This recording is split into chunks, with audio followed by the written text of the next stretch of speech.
Bonjour à tous, dans cette vidéo nous allons réviser le chapitre ions et pH en refaisant tout un tas de petits exercices.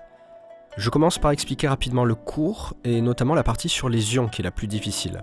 La partie concernant le pH sera expliquée uniquement au fil des exercices parce que les notions étudiées au collège à ce sujet sont faciles. Vous aurez l'occasion de vous en rendre compte au lycée quand vous verrez des trucs plus compliqués comme ça. Mais pour l'instant, on n'y est pas. Et donc, les ions. Voici d'abord une liste que je donne aux élèves qui rassemble un peu le b.a.-ba de chimie à savoir par cœur pour pouvoir comprendre de quoi on va parler ici.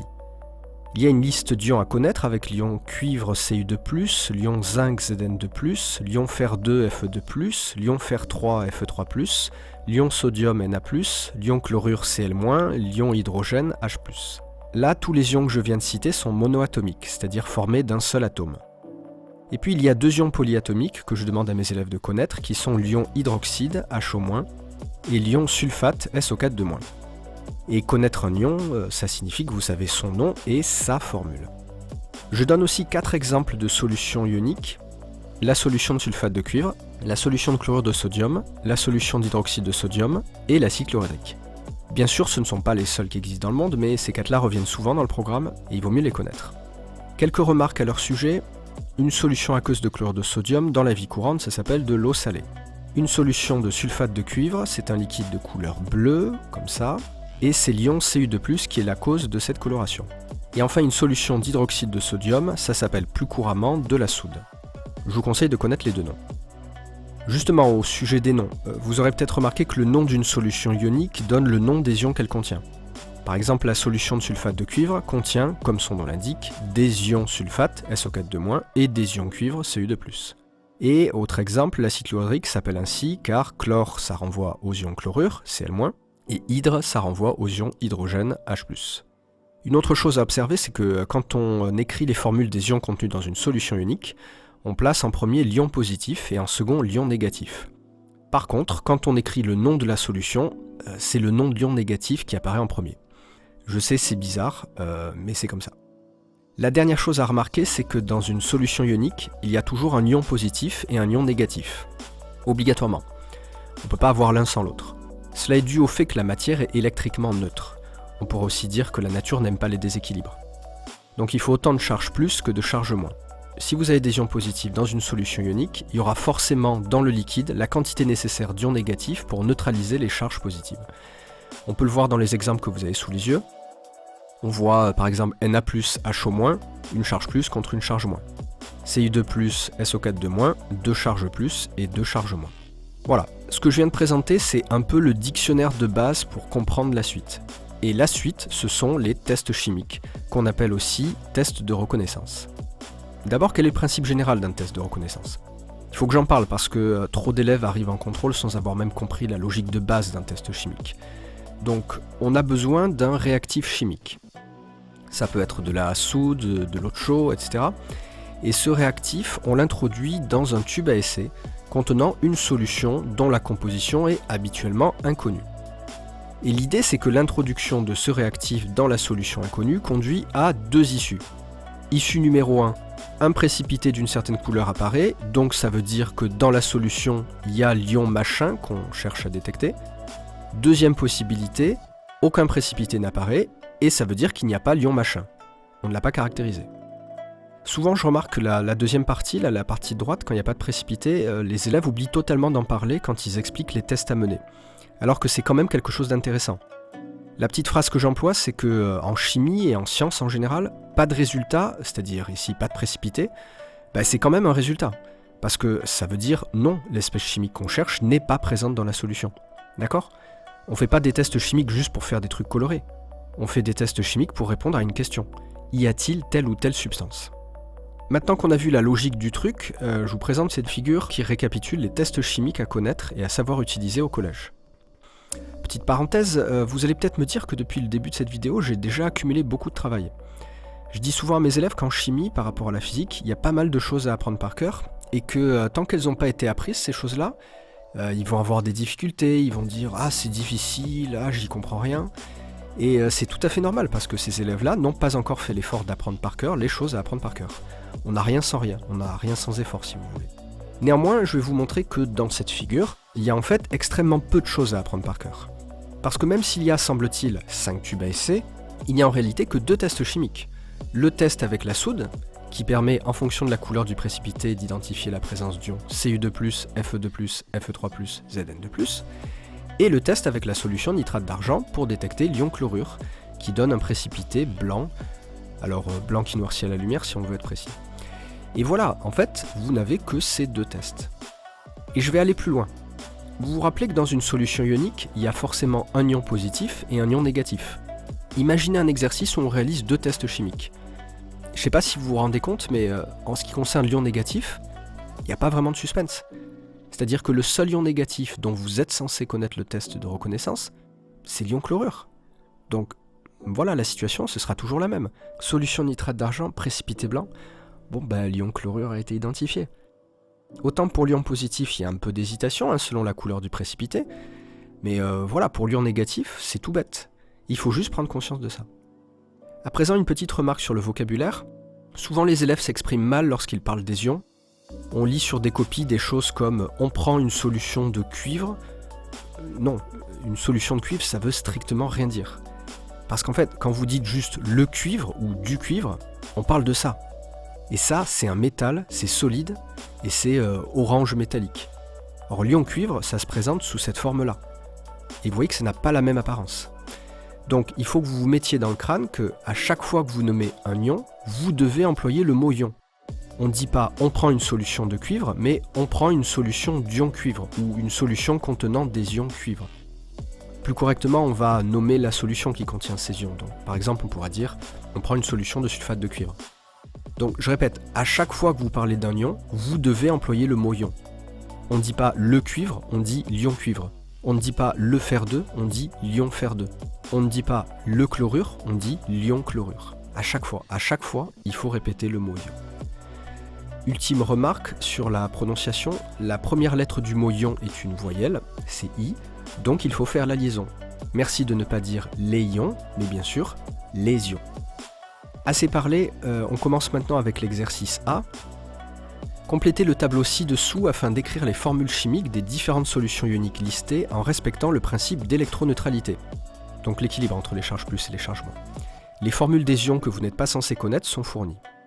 Alors la première solution, c'est une solution d'hydroxyde de sodium. Donc si on connaît son cours, c'est de la soude. Elle contient des ions hydroxyde, HO- et sodium, Na+. On vérifie que c'est électriquement neutre. C'est bon, une charge plus et une charge moins. Le suivant, solution de chlorure de fer 2, donc ion chlorure Cl-, ion fer 2, Fe2+. Alors là, c'est pas neutre.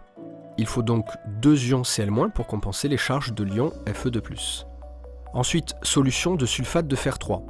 Ion sulfate, SO4-, ion fer 3, Fe3+. Donc là, il y a 3 charges plus et 2 charges moins. La seule façon d'équilibrer ça, c'est de trouver le ppcm de 2 et de 3, le plus petit commun multiple. Il s'agit de 6, puisque 2 fois 3, ça fait 6. Donc on va multiplier SO4-, par 3 et Fe3+, par 2. Résultat, on a 2 fois 3, 6 charges plus, et 3 fois 2, 6 charges moins. Voilà, ça fait un peu penser aux équations de bilan, ce qu'on vient de faire. On continue, solution de carbonate d'ammonium. Donc là, ce sont des ions que vous n'avez pas à connaître. NH4+, pour l'ion ammonium, et CO3- pour l'ion carbonate. Et on voit qu'il y a 2 charges moins, mais une charge plus. Attention, il n'y a pas 4 charges moins, le 4 n'est pas en haut, il est en bas. Donc j'écris un 2 devant NH4+, pour avoir 2 charges plus. Dernière solution, solution de nitrate d'aluminium. 3 charges plus avec L3+, mais une seule charge moins avec NO3-. Donc il faut 3 fois l'ion NO3- pour équilibrer les charges électriques. On passe à l'exercice B. On considère une solution dont le pH est égal à 1,5. Question 1. Précisez le caractère acide, basique ou neutre de cette solution. Donc là, c'est une question facile, dans mon programme c'est niveau 6e. Petit rappel du cours, la flèche de pH, voilà, entre 0 et 7, on a un pH acide, à 7 c'est neutre, et au-dessus de 7, le pH est basique. Donc là, on est en dessous de 7, cette solution est acide.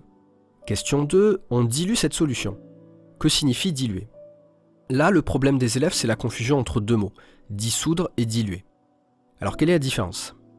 Dans les deux cas, on introduit quelque chose dans un liquide. Seulement, lorsqu'on parle de dissoudre, donc la dissolution, Ça veut dire qu'on introduit un solide dans un liquide. Et puis on va touiller et le solide va disparaître. Donc mettons quand vous mettez du sucre dans l'eau, c'est une dissolution. Par contre, une dilution, ça suppose que vous introduisez un liquide dans un liquide. Et le cas de la vie de tous les jours que je propose souvent aux élèves, c'est lorsque vous faites un sirop de quelque chose. Vous le goûtez, vous trouvez que c'est trop concentré. Il y a trop de sucre. Qu'est-ce que vous faites? Vous rajoutez de l'eau. Et donc votre sirop est désormais moins concentré. Il y en a autant qu'avant, mais réparti dans un plus grand volume. C'est une dilution. Donc j'ai répondu à la question 2. Diluer, ça signifie rajouter de l'eau. Alors en réalité, c'est pas forcément de l'eau qu'on rajoute, c'est du solvant. Et le solvant, c'est le liquide majoritaire dans la solution. Après, c'est vrai que dans les exercices qu'on traite au collège et au lycée, on travaille toujours en solution aqueuse, donc le solvant est toujours de l'eau. Question 3. Dans quel sens le pH évolue-t-il suite à cette dilution? Donc là, c'est la difficulté, je dirais, majeure avec le pH. Pour la plupart des gens, l'échelle de pH est une échelle qui mesure l'acidité. Or, si on réfléchit comme ça, et qu'on regarde la flèche de pH, on s'aperçoit qu'en fait, l'échelle de pH est une échelle à l'envers de ce point de vue. C'est-à-dire que le bon sens populaire nous dirait que si l'échelle de pH mesure l'acidité, plus le pH est grand, plus c'est acide. Mais en fait, c'est le contraire. Plus le pH est petit, plus c'est acide. Donc ça, c'est un premier piège. Maintenant, on nous dit qu'on dilue, d'après la question 2. Donc on rajoute de l'eau. Or, l'eau, c'est neutre. Donc c'est un pH de 7. Si vous partez d'un pH de 1,5 et que vous rajoutez dans le liquide un autre liquide qui a un pH de 7, forcément le pH va augmenter. Donc là, j'ai répondu à la question 3. Dans quel sens le pH évolue-t-il? Le pH augmente. Je reste sur cette question pour faire une dernière remarque. Quand on dit dans quel sens le pH évolue-t-il, c'est bien joli de nous dire ça devient moins acide, ça devient plus neutre. Ok, en fait le pH est un nombre. Il faut dire que fait ce nombre. Et un nombre, ça peut faire que 3 choses. Stagner, diminuer ou augmenter. Donc ne répondez pas à ce genre de questions en disant ça devient moins acide, ça devient plus neutre, ça devient plus basique. Parlez de nombre. Qu'est-ce qu'il fait ce nombre? Il augmente. Question 4. Vers quelle valeur limite le pH tend-il à mesure que la dilution s'accomplit? Donc on a dit que le pH augmentait. Mais jusqu'où il augmente? Jusqu'à quelle valeur? Parfois des élèves se trompent en disant le pH il va augmenter jusqu'à 14. Non, c'est pas possible. C'est pas possible parce que le liquide que vous rajoutez dans cette solution de pH 1,5, c'est de l'eau. Et l'eau, c'est un pH de 7. Donc c'est pas possible qu'en rajoutant une substance qui a un pH de 7, vous ameniez le pH au-delà de 7.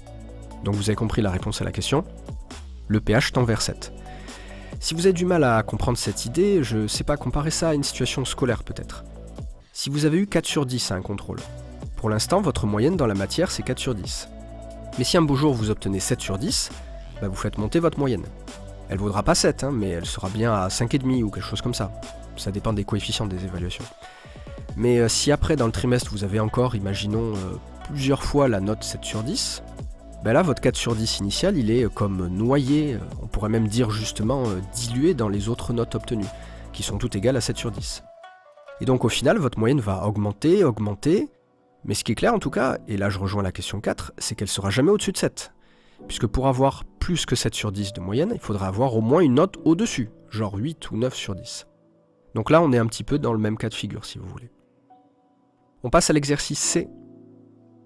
On répartit une solution inconnue dans 2 tubes à essai. Dans l'un, l'ajout de soude provoque l'apparition d'un précipité bleu. Dans l'autre, l'ajout d'une solution aqueuse de nitrate d'argent produit un précipité blanc qui noircit à la lumière. Donnez le nom complet de cette solution inconnue. Donc avant vraiment de répondre à la question, c'est-à-dire donner le nom de la solution, il faut identifier quels ions ont été caractérisés par ces 2 tests. Donc on commence. Soude, précipité bleu. Voilà, quelqu'un qui a appris son cours, il comprend que c'est l'ion Cu2+, donc l'ion cuivre 2 qui a été identifié. C'est notre ion positif. De l'autre côté, solution nitrate d'argent, précipité blanc qui noircit à la lumière. Bon, j'en ai parlé tout à l'heure, il n'y a pas vraiment de suspense, c'est évidemment l'ion chlorure Cl-. C'est le seul ion négatif dont vous êtes censé connaître le test chimique. Donc on écrit, cette solution est une solution de chlorure de cuivre 2. Pourquoi? Eh bien parce qu'elle contient des ions chlorure, Cl-, et des ions cuivre 2, Cu2+. Je l'avais déjà dit en début de vidéo, les noms des solutions ioniques sont en général assez faciles à donner puisqu'ils se forment à partir des noms des ions. On passe à l'exercice D. Contre les céphalées, c'est-à-dire les maux de tête, on peut prendre un comprimé effervescent d'aspirine. Dès son introduction dans l'eau, le comprimé se désagrège et des bulles se forment. En effet, outre l'aspirine, aussi appelée en chimie acide acétylsalicylique, qui est le principe actif, ces comprimés contiennent de l'hydrogénocarbonate de sodium, qui en présence d'ion H+, réagit selon l'équation bilan suivante, H++ plus HCO3- donne CO2 plus H2O. Je précise pour les collégiens, les petits trucs écrits entre parenthèses, là, AC, G et puis L, c'est la lettre L à la fin, à côté de H2O. Ce sont des notations qu'on voit surtout à partir du lycée. AC en fait ça veut dire aqueux, G ça veut dire gaz et L ça veut dire liquide. Ça sert à préciser dans quel état physique ou dans quelle phase l'espèce chimique est présente. Donc H+ aqueux ça veut dire des ions H+ présents en phase aqueuse, donc dans l'eau. CO2 gaz, ça veut dire du dioxyde de carbone à l'état gazeux, et H2O liquide, ça veut dire de l'eau liquide. Question 1. Prévoir l'évolution du pH de la solution à mesure que le comprimé se désagrège. Alors, je vais donner la réponse, et je vais argumenter après parce que c'est un peu long à développer. Donc la réponse est « le pH augmente ». Maintenant pourquoi ? La désagrégation du comprimé est représentée par cette équation bilan qu'on a sous les yeux. Dans cette équation, il y a un seul ion dans le cours qui est en rapport avec le pH. C'est l'ion hydrogène, H+. C'est en fait l'ion responsable de l'acidité. Je vous rappelle le cours. Dans une solution aqueuse, on regarde les proportions des ions H+, et HO-. S'il y a une majorité d'ions H+, la solution est acide. S'il y a une majorité d'ions HO-, la solution est basique. Si on est à égalité, la solution est neutre. Maintenant, il faut voir où est positionné l'ion H+ dans cette équation bilan. Il est à gauche de la flèche. Or, à gauche, c'est le côté des réactifs. Et à droite, c'est le côté des produits. Un réactif, c'est une espèce chimique qui disparaît pendant une réaction chimique. C'est-à-dire qu'elle est consommée, elle est de moins en moins présente. Un produit, c'est le contraire. Donc les ions H+, sont de moins en moins présents. Leur quantité va diminuer. Or, on a dit que plus il y avait d'ions H+, plus une solution était acide. Ben là, c'est le contraire, leur quantité diminue. Ça devient de moins en moins acide. Maintenant, plus le pH est faible, plus c'est acide. Donc ici, comme ça devient moins acide, le pH augmente. Question 2. De quel gaz sont composées les bulles qu'on observe? On l'a déjà un petit peu dit lorsqu'on a décortiqué l'équation. Le seul gaz qui se trouve parmi les produits, donc à droite de la flèche, c'est le dioxyde de carbone de formule brute CO2. Donc on répond, ce sont des bulles de dioxyde de carbone. Merci de bien écrire, hein, ce sont des bulles de dioxyde de carbone et non pas ce sont des bulles de CO2. Hein, on ne désigne pas les autres substances par leur formule brute, que je sache, donc je vois pas pourquoi pour cette substance-là on le ferait. Hein, on désigne les substances par leur nom, donc on ne dit pas du CO2, on dit du dioxyde de carbone. Ok ? Question 3. Proposer une expérience permettant d'identifier ce gaz. Donc là c'est du cours, ça fait pas spécialement partie de ce chapitre, mais bon, ça reste un test chimique qu'on est censé avoir vu quand on est en 4e. Ici je me suis permis de répondre avec un schéma et une phrase. On utilise de l'eau de chaud comme réactif. On a un comprimé effervescent dans l'eau liquide, on place un petit bouchon avec un trou, il y a un tuyau qui passe dans le trou et qui conduit vers un tube à essai contenant de l'eau de chaud. Et évidemment, les bulles formées par le comprimé circulent dans le tuyau et vont barboter dans l'eau de chaud. Et voilà, l'eau de chaud doit former un précipité blanc au contact de ce gaz.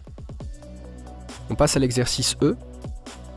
Les ions sulfate de formule SO4- sont des ions incolores, souvent présents dans les eaux minérales. Pour les détecter, il existe un test chimique. On verse quelques gouttes d'une solution de chlorure de baryum, ce qui donne un précipité blanc en présence d'ions sulfate. Avec cette nouvelle connaissance et celle du cours, schématisez les tests à mener pour identifier les ions présents dans une solution de sulfate de zinc 2. Ok. Donc, j'ai dessiné deux tubes à essai contenant tous deux la solution qu'on étudie, à savoir une solution de sulfate de zinc 2. Tiens, petite question de bon sens. Pourquoi répartit-on la solution dans deux tubes à essai? Eh bien, parce qu'on a deux ions à identifier, un ion positif et un ion négatif. Donc on a besoin de faire deux tests chimiques, un pour chaque ion. Et si vous voulez, on ne peut pas observer confortablement deux précipités dans un même tube à essai en fait. Donc là, il faut comprendre que sulfate de zinc 2, l'ion positif ce sera zinc 2, donc Zn2+, et l'ion négatif c'est la partie sulfate, c'est l'ion SO4-. Du coup, à gauche, on détecte les ions sulfate SO4- en introduisant quelques gouttes de solution de chlorure de baryum, c'est le test présenté dans l'énoncé. Et à droite, on détecte les ions zinc Zn2+.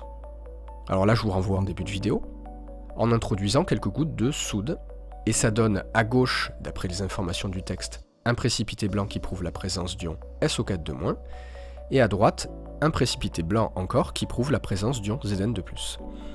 Peut-être que certains élèves seront embêtés par le fait que les deux précipités soient blancs.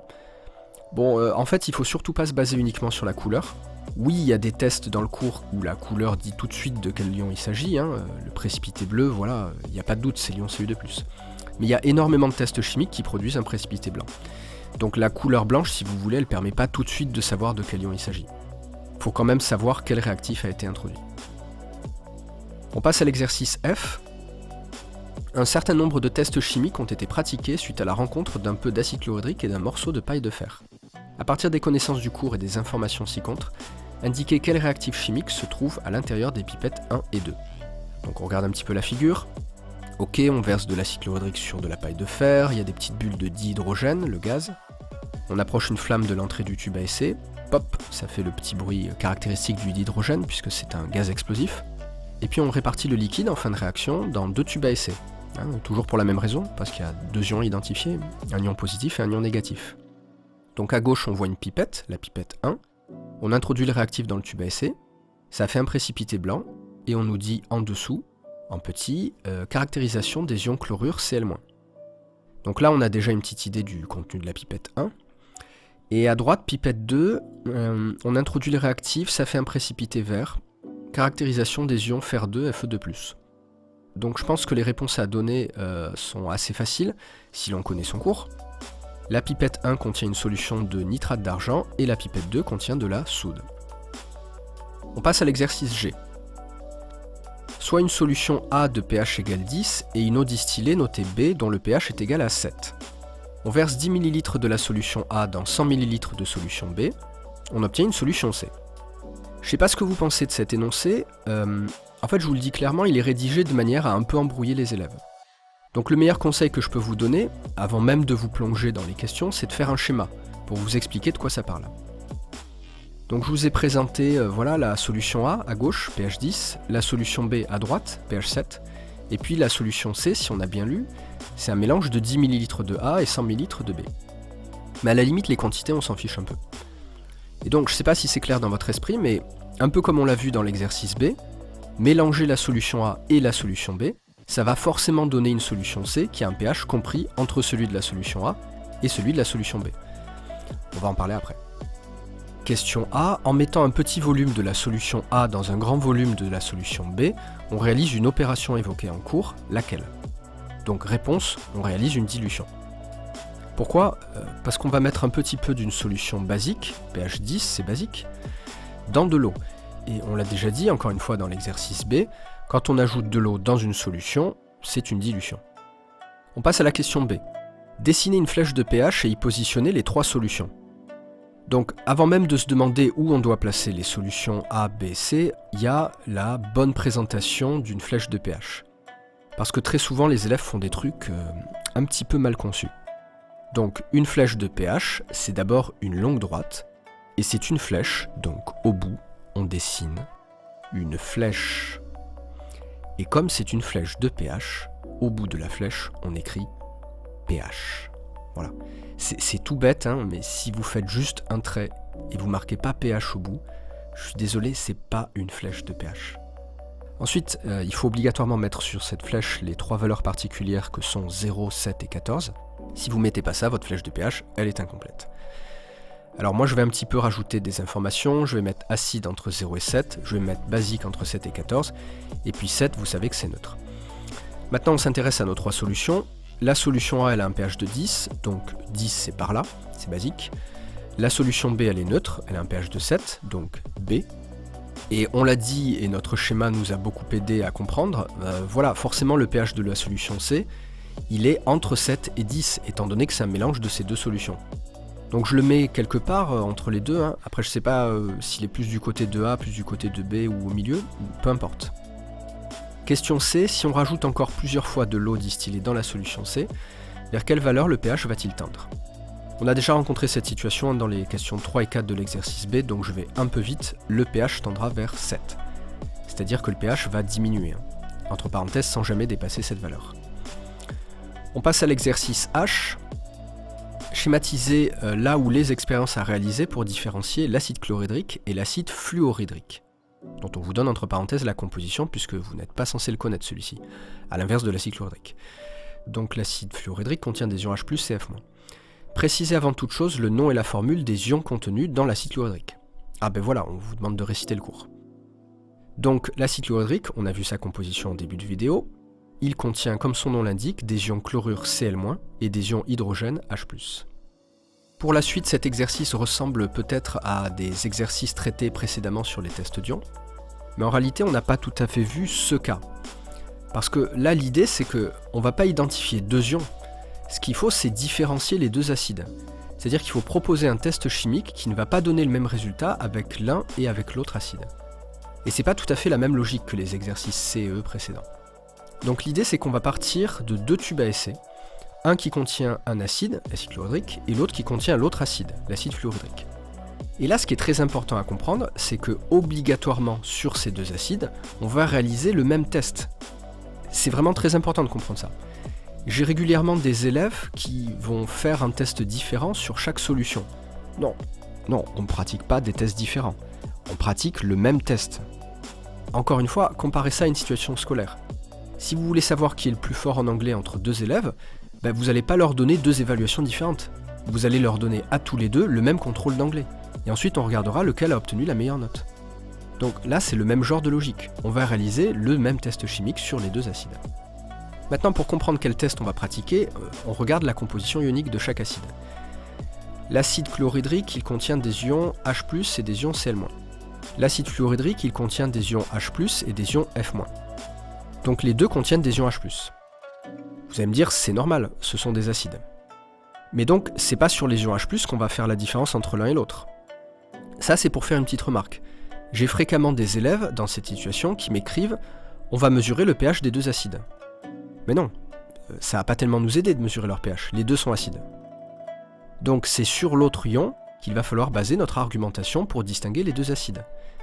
L'acide fluorhydrique contient des ions F-. Il n'y a pas dans le cours de test chimique sur l'ion F-. Par contre, l'acide fluorhydrique contient des ions Cl-.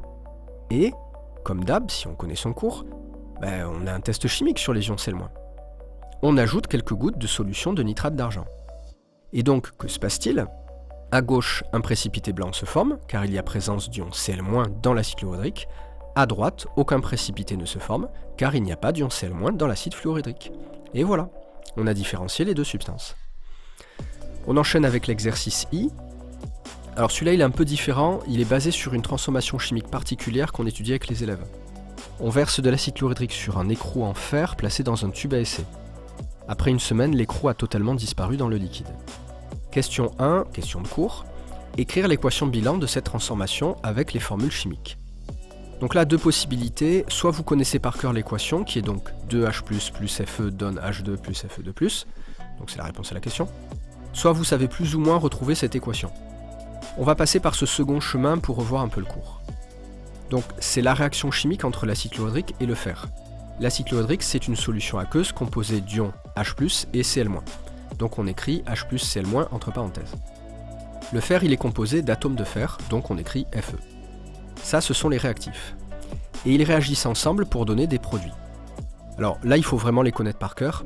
Du dihydrogène de formule H2, c'est le gaz explosif dont on a parlé dans l'exercice F, et une solution de chlorure de fer, Fe2+, 2Cl-. On remarque une fois de plus qu'on a mis 2Cl- parce qu'il faut que les charges plus et moins dans la solution soient équilibrées. Mais justement, en parlant d'équilibre, je vous rappelle qu'une équation bilan doit être équilibrée, c'est-à-dire qu'on doit retrouver les mêmes éléments chimiques dans les mêmes quantités à gauche et à droite de la flèche. Et de plus, les charges électriques doivent aussi s'équilibrer à gauche et à droite. Or là, on a deux éléments chlore à droite et un seul à gauche. Donc je vais mettre un 2 devant Cl- à gauche pour rééquilibrer. Comme ça, on a bien 2 Cl- des deux côtés. Sauf que maintenant, la solution d'acide chlorhydrique présente un déséquilibre des charges électriques. Il y a un seul plus avec H+, mais il y a deux moins avec 2 Cl-. Donc on va mettre un 2 devant H+, pour avoir deux charges plus. Voilà, à ce stade, on va compter les éléments chimiques. On a deux éléments hydrogène à gauche avec 2H+, et deux éléments hydrogène à droite avec H2, c'est bien. Ensuite on a deux éléments chlore à gauche comme à droite. Il ne reste plus que le fer. Un élément fer à gauche et à droite dans Fe2+. Là souvent les élèves sont tentés de dire 2, mais non, le 2 c'est pour la charge électrique. S'il y avait deux éléments fer dans cet ion, ce serait écrit Fe2+, avec le 2 en bas, comme dans H2. Donc là, ça signifie que l'élément fer n'est présent qu'une seule fois. Si vous sentez que vous avez du mal à équilibrer cette équation bilan, je vous renvoie vers ma vidéo sur ce sujet qui s'affiche en haut à droite. Notamment, vous pouvez regarder l'équation que j'équilibre à la 59e minute. En tout cas, maintenant, l'équation est ajustée. Par contre, vous remarquerez qu'elle est un tout petit peu différente de la réponse que j'ai écrite tout à l'heure. C'est parce que j'ai laissé ici les ions Cl-, qui sont des ions spectateurs. En effet, on le voit, ils ne se transforment pas durant cette transformation chimique. Ils gardent leur formule, alors que les autres réactifs, à gauche, ont vu leur formule chimique modifiée une fois arrivés à droite. Donc ces ions spectateurs, vous pouvez les laisser ou vous pouvez réécrire l'équation en les enlevant. Mais à ce moment-là, vous enlèverez aussi les parenthèses. Voilà. Question 2. Indiquer la nature des entités chimiques impliquées. Alors, c'est une question qui perturbe les élèves, principalement à cause du terme « entité ». Bon, une entité chimique, il faut le comprendre comme un objet microscopique étudié en chimie. Et des objets microscopiques étudiés en chimie, vous n'en connaissez que 3 au collège.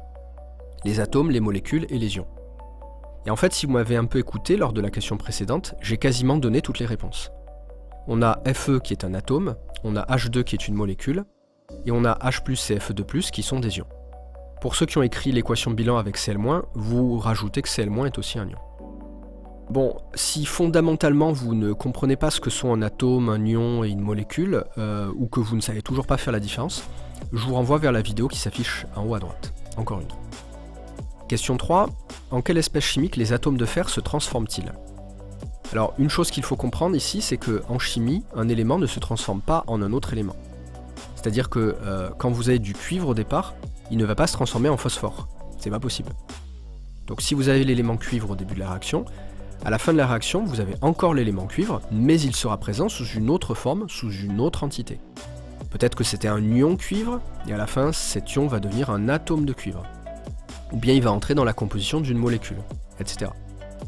Maintenant qu'on a cette information à l'esprit, si on analyse l'équation, on voit clairement que les atomes de fer se sont transformés en ions Fe2+. C'est la seule réponse possible. Fe ne peut pas se transformer en H2, hein, on est d'accord, dans H2 il n'y a pas l'élément fer. Question 4. Si l'on avait utilisé de l'acide sulfurique, 2H+, SO4-, on vous donne la composition chimique, l'effet sur l'écrou aurait-il été le même? Justifié. Donc oui, l'effet aurait été le même. Vous comprenez pourquoi? Parce que qu'est-ce qui distingue l'acide chlorhydrique de l'acide sulfurique? C'est leur ion négatif. L'acide chlorhydrique contient des ions Cl-, l'acide sulfurique contient des ions SO4-. Est-ce que les ions Cl- avaient un rôle important dans l'équation bilan?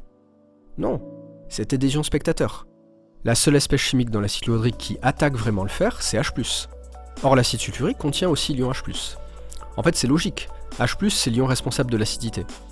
Et donc si on s'amusait à écrire l'équation bilan de la réaction entre le fer et l'acide sulfurique, on obtiendrait exactement la même chose, sauf que les ions spectateurs seraient les ions SO4-. Donc comme justification, j'écris « L'acide sulfurique contient aussi des ions H+, or c'est cet ion qui réagit avec les atomes de fer. » Et on en vient au dernier exercice, l'exercice J. Un élève a schématisé ci-dessous les expériences à mener pour identifier les ions contenus dans une solution de chlorure de cuivre 2, mais il a commis 4 erreurs. Il faut retrouver et corriger ces erreurs. Donc c'est un exercice d'un style original parce que d'habitude on vous pose des questions et il faut donner les réponses. Là on vous donne les réponses, sauf qu'il y a des erreurs et il faut trouver les erreurs et les corriger. Alors on lit les informations. Acide chlorhydrique, c'est bleu donc ça prouve qu'il y a du cuivre. Ensuite, solution de nitrate d'argent, un précipité blanc se forme, donc des ions chlorure sont apparus. Ok. Et puis au milieu, on voit que voilà, les deux tubes à essai contiennent une solution de chlorure de cuivre. Donc il faut récapituler le cours. On regarde les ions à identifier. On a une solution de chlorure de cuivre, donc ion chlorure, solution nitrate d'argent. Et dans le cours, ça fait un précipité blanc qui noircit à la lumière. L'élève a écrit un précipité blanc se forme, donc c'est bon. Donc des ions chlorure sont apparus, mais j'ai envie de dire non, non ils sont pas apparus les ions chlorure, c'est simplement qu'ils étaient là. Donc là on a peut-être notre première erreur, on va corriger. Donc des ions chlorure sont présents, plus simplement, ils ne sont pas apparus, hein. S'ils étaient apparus ça voudrait dire qu'ils n'étaient pas là au début. Non ils étaient là au début puisque c'est une solution de chlorure de cuivre. Il y a des ions chlorure dans une solution de chlorure de cuivre. Maintenant on s'occupe de l'autre ion, c'est l'ion cuivre 2, Cu2+. Ça fait penser à un précipité bleu, mais ce précipité bleu, il est causé par l'introduction de soude. Là, l'élève nous a écrit qu'il a introduit de l'acide chlorhydrique. C'est faux. Donc à la place, on va écrire soude.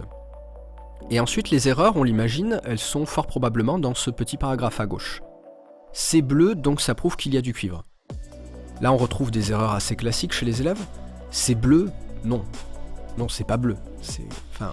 Oui, d'accord, c'est bleu, mais c'est du langage de bébé. Donc, on écrit un précipité bleu apparaît, par exemple. Voilà, ça c'est correct. C'est-à-dire qu'il faut employer le mot précipité. Donc, ça prouve qu'il y a du cuivre. J'en ai parlé en début de vidéo, non, c'est pas du cuivre. Le cuivre, c'est un métal de couleur rouge-orange. Nous, on parle ici d'ion cuivre. Donc, ça prouve qu'il y a des ions cuivre. Et voilà, on a trouvé nos 4 erreurs. Donc, il y avait 3 erreurs à gauche et une petite erreur en bas à droite. Voilà, j'espère que cette petite collection d'exercices vous aura aidé. Si vous avez des questions, posez-les dans les commentaires. Et pensez à liker, ce qui est une manière de récompenser mon travail. Merci et à bientôt.